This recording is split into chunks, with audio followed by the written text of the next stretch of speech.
So Trump's Board of Peace, which operates outside the UN, is being put together. Do you think it might change the traditional role of international law when it comes to solving the Gaza crisis?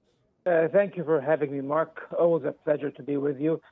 First of all, we should not really consider at this point the Board of Peace as something that is acting beyond the realm or the premise of international law, because so far this is not the case. There is no ample evidence that has been presented or that has been detected or documented through how this nascent institution functions that might indicate that it is that it constitutes any violation or breach of international law. If anything, it's just another international organization that will serve to at least officially and theoretically to uphold world peace and to engage in peace building and conflict resolution. And so far, President Trump has been eager, even though he bashes the UN every now and then and does accuse it of being inept and ineffective, yet he never insinuated clearly and openly that this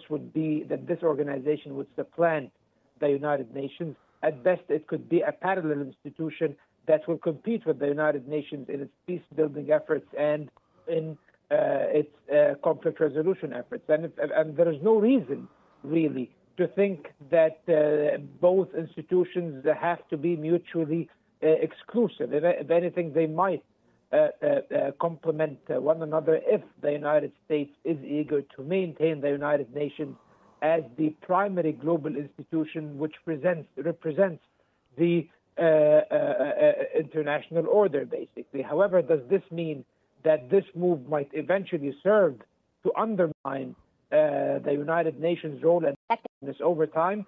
Yes, this could be the case. However, the effectiveness of the United Nations has been undermined long ago. However, also at the same time, we cannot really assess the viability and the effectiveness of the Board of Peace because it has not been tested yet. And I think that we will have a testing ground that will show how effective it is, and that is the Gaza crisis. Let's not forget, Mark, that the Board of Peace or the Peace Council was created specifically at first to be the governing body that will lead the post-war situation in Gaza in terms of reconstruction, replacing the current structures of government and imposing peace one way or enforcing peace one way or the other.